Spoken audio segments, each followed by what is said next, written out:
माननीय हुड्डा साहब, माननीय वेणुगोपाल जी, मंच पर उपस्थित इस इलाके के चारों उम्मीदवार, मंच पर उपस्थित तमाम गणमान्य नेता और इस इलाके से आए हुए तमाम मेरे बहनों और भाइयों, मैं कांग्रेस पार्टी से नहीं हूं।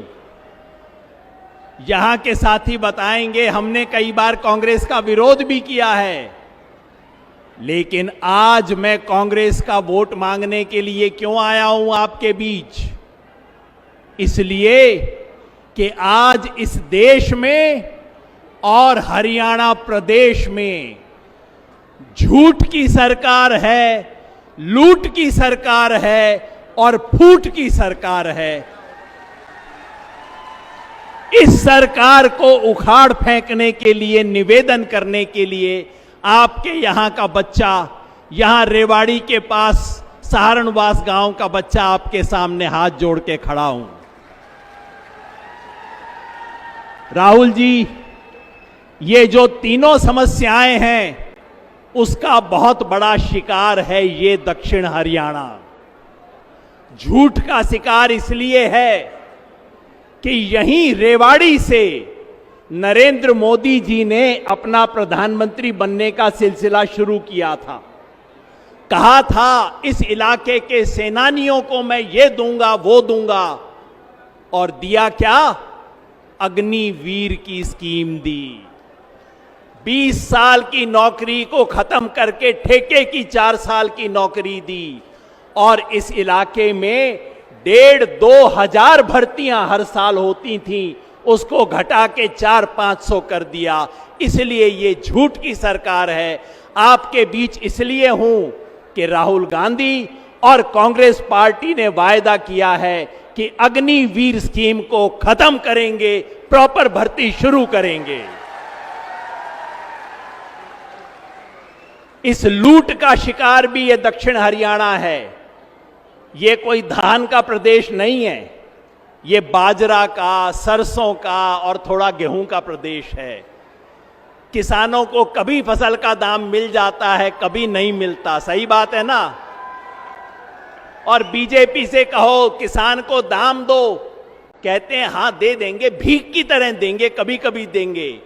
मैं यहां पे इसलिए हूं कि राहुल गांधी और कांग्रेस पार्टी कहती है कि हम किसानों को एमएसपी की गारंटी, कानूनी गारंटी देंगे, लिख के गारंटी देंगे, इसलिए यहां हूं। और तीसरी बात, फूट सबसे खतरनाक।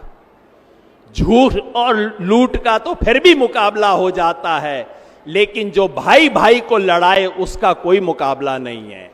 हरियाणा में इन्होंने सिर्फ हिंदू मुसलमान का खेल नहीं खेला, 35-1 का खेल खेला है। हमारे इलाके में इसका असर भी है।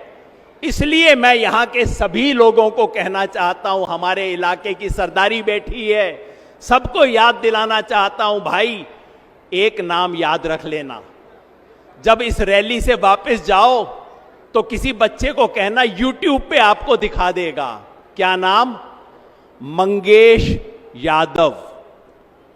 उत्तर प्रदेश में बस YouTube देख लेना, मंगेश यादव कौन था, उसकी हत्या उत्तर प्रदेश पुलिस ने क्यों की थी, बाकी सब अपराधियों को क्यों बचाया था, सिर्फ मंगेश यादव की हत्या क्यों हुई थी, आपको सच्चाई समझ आ जाएगी।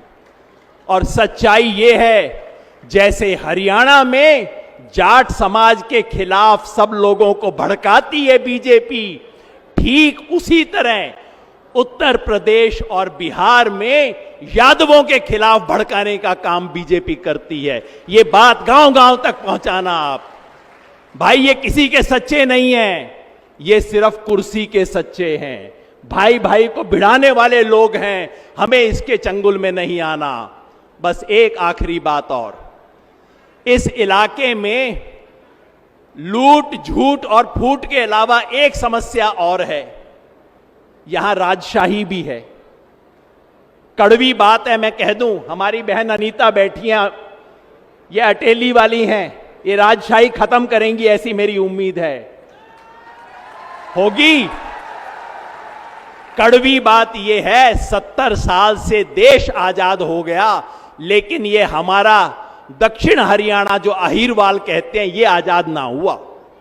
इसकी राजशाही आज भी चल रही है और राजशाही को आगे चलाने की तैयारी चल रही है। आप मुझे बताओ, इस राजशाही को खत्म करोगे? मैं यहां इसलिए हूं कि इस इलाके में राजशाही की कमर तोड़ी जाए, यह बहुत जरूरी है। बहनों और भाइयों, मैं एक जमाने में चुनाव की भविष्यवाणी किया करता था। लोग मेरे से पूछते थे, इसलिए आज भी पूछते हैं, योगेंद्र जी बताओ इस चुनाव में क्या होगा। मैंने कहा जी इस चुनाव में 3 संभावनाएं हैं। पहली संभावना तो यह है कि पूरे हरियाणा में कांग्रेस की हवा चलेगी और उसको बहुमत आएगा। यह सही है या नहीं? फिर बोला कि भाई दूसरी संभावना क्या है? मैंने कहा दूसरी संभावना यह है कि हवा नहीं, कांग्रेस की आंधी चलेगी हरियाणा में। यह सही है कि नहीं है? फिर मेरे से बोले भाई ये दोनों के अलावा तीसरी संभावना कौन सी बच गई है? मैंने कहा तीसरी संभावना यह है कि सुनामी चलेगी यहां पे कांग्रेस की। अब आप बता दो, हवा चलेगी आंधी के सुनामी? सुनामी चलेगी, चारों सीट पे चलेगी। बहुत बहुत धन्यवाद।